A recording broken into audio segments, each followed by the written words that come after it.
ಪತ್ರಿಕಾ ಪ್ರಕಟಣೆ ಮತ್ತು ಪ್ರೆಸ್ ಕಾನ್ಫರೆನ್ಸ್ ಉದ್ದೇಶ ಒಟ್ಟು 3. ಒಂದು, 3ನೇ ರಾಷ್ಟ್ರೀಯ ಲೋಕದಾಲತ್ ದಿನಾಂಕ 13/9/2025 ಹಮ್ಮಿಕೊಳ್ಳಲಾಗಿದೆ. ಸಾಕಷ್ಟು ಪೂರ್ವಭಾವಿ ಸಿದ್ಧತೆಗಳನ್ನು ಮಾಡಿಕೊಂಡಿದ್ದೀವಿ. ವಕೀಲರು ಮತ್ತು ವಕೀಲರ ಸಂಘದ ಎಲ್ಲ ಪದಾಧಿಕಾರಿಗಳು ಅವರ ಸಹಕಾರದೊಂದಿಗೆ ಈಗಾಗಲೇ ಸಾವಿರಾರು ಪ್ರಕರಣಗಳನ್ನು ಗುರುತಿಸಿಕೊಂಡಿದ್ದೀವಿ. ಈ ವಿಷಯ ಮೊದಲನೇದಾದರೆ, ಎರಡನೇದು ರಾಷ್ಟ್ರೀಯ ಪ್ರಾಧಿಕಾರದ ನಿರ್ದೇಶನದಂತೆ 90 days mediation for the nation ಅಂತ ವಿಶೇಷ ಅಭಿಯಾನವನ್ನು ಹಮ್ಮಿಕೊಳ್ಳಲಾಗಿದೆ. ಇದೂ ಅಲ್ಲದೆ, ಇವೆರಡೂ ವ್ಯವಸ್ಥೆ ಅಲ್ಲದೆ ಪರ್ಮನೆಂಟ್ ಲೋಕ್ ಅದಾಲತ್ ಅಂತ ಧಾರವಾಡನಲ್ಲಿ ಮುಖ್ಯ ಕಚೇರಿ ಇದ್ದು, ಪ್ರೀ ಲಿಟಿಗೇಷನ್ ಕೇಸಸ್ಸನ್ನು ರಾಜಿ ಮಾಡಿಕೊಳ್ಳಿಕ್ಕೆ ನಂಬರ್ ಆಫ್ ಕೇಸಸ್ಸನ್ನು ನೋಡಿಕೊಂಡು ಇಲ್ಲಿಯೇ ಬಂದು ಪ್ರಕರಣಗಳನ್ನು ನೋಂದಾಯಿಸಿಕೊಂಡು ಇತ್ಯರ್ಥ ಮಾಡಲಿಕ್ಕೆ ಪ್ರಯತ್ನ ಮಾಡ್ತೀವಿ. ಈ 3 ವಿಷಯಗಳ ಜನರಿಗೆ ರೀಚ್ ಆಗಲಿ ಅನ್ನುವಂಥದ್ದು ಉದ್ದೇಶ. ಯಾಕೆ ಈ 3 ವಿಷಯಗಳು ಜನರಿಗೆ ರೀಚ್ ಆಗಬೇಕು ಅಂದರೆ, ಪ್ರತಿಯೊಬ್ಬರಿಗೂ ಕಾನೂನಿನ ಸಮಸ್ಯೆ ಇರ್ತದೆ, ಕೋರ್ಟಿಗೆ ಬರೋದು ಅನಿವಾರ್ಯ ಇರ್ತದೆ. ಆದರೆ ಕಾನೂನಿನ ಬಗ್ಗೆ ಹೆಚ್ಚಿನ ಅರಿವು ಇರೋದಿಲ್ಲ. ಕೋರ್ಟಿಗೆ ಬಂದಾಗ ಪ್ರೊಸೀಜರಲ್ ಆಸ್ಪೆಕ್ಟ್ ಮತ್ತು ಅಪೋಸಿಟ್ ಪಾರ್ಟಿ ಟೈಮ್ ತಗೊಳ್ಳೋದ್ರಿಂದ ಸಾಕಷ್ಟು ಡಿಲೇ ಆಗ್ತಕ್ಕಂಥ ಚಾನ್ಸಸ್ ಇರ್ತದೆ. ನ್ಯಾಯಾಲಯದ ಶುಲ್ಕ ಭರಿಸಬೇಕಾಗ್ತದೆ.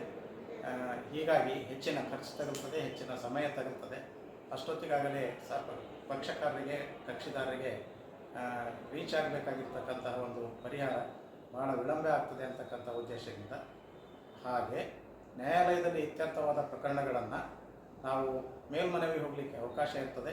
ಮೇಲ್ಮನವಿ 3 ಹಂತದ ಮೇಲ್ಮನವಿಗಳನ್ನು ರೀಚ್ ಆಗಿ ಫೈನಲಿಟಿ ರೀಚ್ ಆಗಬೇಕಾದ್ರೆ ಸಾಕಷ್ಟು ವರ್ಷಗಳು, ಸಮಟೈಮ್ಸ್ ದಶಕಗಳು ತಗೊಳ್ತದೆ. ವಿಳಂಬವನ್ನು ಕಡಿಮೆ ಮಾಡಲಿಕ್ಕೆ, ಶೀಘ್ರವಾಗಿ ನ್ಯಾಯವನ್ನು ವಿಲೇವಾರಿ ಮಾಡಲಿಕ್ಕೆ, ವಿಶೇಷವಾಗಿ ಸಣ್ಣ ಪುಟ್ಟ ಪ್ರಕರಣಗಳು, ಬರ್ತ್ ಆ್ಯಂಡ್ ಡೆತ್ ರಿಜಿಸ್ಟ್ರೇಷನ್ ಇರ್ತದೆ, ಮೋಟರ್ ವೆಹಿಕಲ್ಸ್ ಕೇಸಸ್ನಲ್ಲಿ ಕಂಪೆನ್ಸೇಷನ್ ಇರ್ತದೆ, ಲ್ಯಾಂಡ್ ಅಕ್ವಿಸಿಷನ್ ಕೇಸಸ್ನಲ್ಲಿ ಕಾಂಪೆನ್ಸೇಷನ್ ಇರ್ತದೆ. ಇದನ್ನು MC ಕೇಸಸ್, ವಿವಾಹ ವಿಚ್ಛೇದನ ಪ್ರಕರಣಗಳಿರ್ತವೆ, ಜೀವನಾಂಶದ ಪ್ರಕರಣ ಇರ್ತದೆ, ಅಣ್ಣ ತಮ್ಮ ಅಕ್ಕ ತಂಗಿ ಆಸ್ತಿ ವಿಭಜನೆ ಪ್ರಕರಣಗಳಿರ್ತವೆ. ಇಂಥ ಸಂದರ್ಭಗಳಲ್ಲಿ ಜನರಿಗೆ ಕಾನೂನಿನ ಕೆಲವೊಂದು ಅರಿವು ಇಲ್ಲದಕ್ಕಾಗಿ, ವಿಶೇಷವಾದ ಜ್ಞಾನ ಇಲ್ಲದಕ್ಕಾಗಿ ಕಂಟೆಸ್ಟ್ ಮಾಡ್ತಕ್ಕಂಥ ಚಾನ್ಸಸ್ ಇರ್ತದೆ. ಈ ವಿಷಯವನ್ನು ಮನದಟ್ಟು ಮಾಡೋ ಸಲುವಾಗಿ ಮೀಡಿಯೇಷನ್ ಅನ್ನುವಂಥ 2ನೇ ಪಾಯಿಂಟ್ ಏನು ಹೇಳಿದ್ರಲ್ಲ, ವ್ಯವಸ್ಥೆಯಲ್ಲಿ ಬಹಳ ಚೆನ್ನಾಗಿದೆ. ಜನರಿಗೆ ಮುಂದೆ ಆಗ್ಬೋದಾಗತಕ್ಕಂಥ ಸಂದರ್ಭಗಳನ್ನು ವಿವರಿಸಿ ರಾಜಿ ಮಾಡಿಕೊಳ್ಳಿಕ್ಕೆ ಮೋಟಿವೇಟ್ ಮಾಡ್ತೀವಿ. ಹೀಗಾಗಿ ಈ ವಿಷಯವನ್ನು ಸಾರ್ವಜನಿಕರಿಗೆ ತಲುಪಿಸಲಿಕ್ಕೆ ಈ ಸುದ್ದಿಗೋಷ್ಠಿಯನ್ನು ಕರೆಯಲಾಗಿದೆ. ಸಾಕಷ್ಟು ಜನರಿಗೆ ರೀಚ್ ಆಗುವಂತೆ, ಮುಟ್ಟುವಂತೆ ಅದನ್ನು ಬಿತ್ತರಿಸಲಿಕ್ಕೆ ವಿನಂತಿಸಿ. ಉಚಿತ ಮತ್ತು ಸಕ್ಷಮ ಕಾನೂನು ಸಲಹೆಗೆ ಪ್ರತಿಬದ್ಧ ಕಾನೂನು ಸೇವಾ ಪ್ರಾಧಿಕಾರ ಕಾಲ್ಸಾ. ನ್ಯಾಯ ಎಲ್ಲರಿಗಾಗಿ. ಕಾಲ್ಸಾ.